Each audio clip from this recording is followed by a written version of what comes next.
এই মেলার জন্য আমরা সারা বছরে অপেক্ষায় থাকি। দোল পূর্ণিমায় উপলক্ষে আমাদের গ্রামে এই মেলাটা হয়। আজকে হচ্ছে অধিবাস, তাই আজকে অতটা ভালো করে মেলা বসেনি কোনো রকম। এখানে হচ্ছে হরিসভা হবে, তাই হরিসভাটা সাজাচ্ছে। কাল সারাদিন হরিনাম হবে এখানে। আর এটা হচ্ছে আমাদের গ্রামের রাধা গোবিন্দ মন্দির, সামনে এটা, সামনে গেটটা। চলো দেখাই ভেতরটা তোমাদের। চলো ভেতরে চলে এসেছি। এদিকে আলপনা দিচ্ছে, সত্যি খুব সুন্দর লাগছে। এদিকে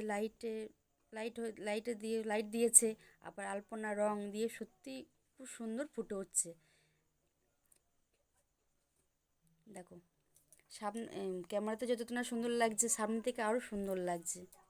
অনেক রকম রং দিয়েছে, আবার আলপনাটা দপদপ করছে একদম। হাতের কাজ সত্যি খুব সুন্দর। আমাদের গ্রামেরই মেয়ে।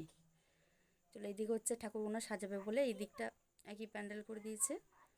এই ঠাকুরগুনা বসাবে, কালকে হোলি তো, তাই এই ঠাকুরগুনার দিকে সাজাবে বলে রেখে দিয়েছে।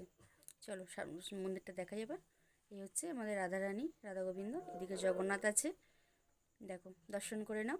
সবাই মিলে একবার বলো রাধে রাধে। এই মন্দিরটা হচ্ছে আমাদের 200-250 বছরের পুরনো মন্দির। এই মন্দিরটা কিন্তু একটা ইট দিয়ে না, সব পাথর দিয়ে তৈরি। এই মন্দিরটা তোমার যদি নেটে সার্চ করো যে রাধা গোবিন্দ জিও মন্দির, তোমরা সবাই দেখতে পাবে।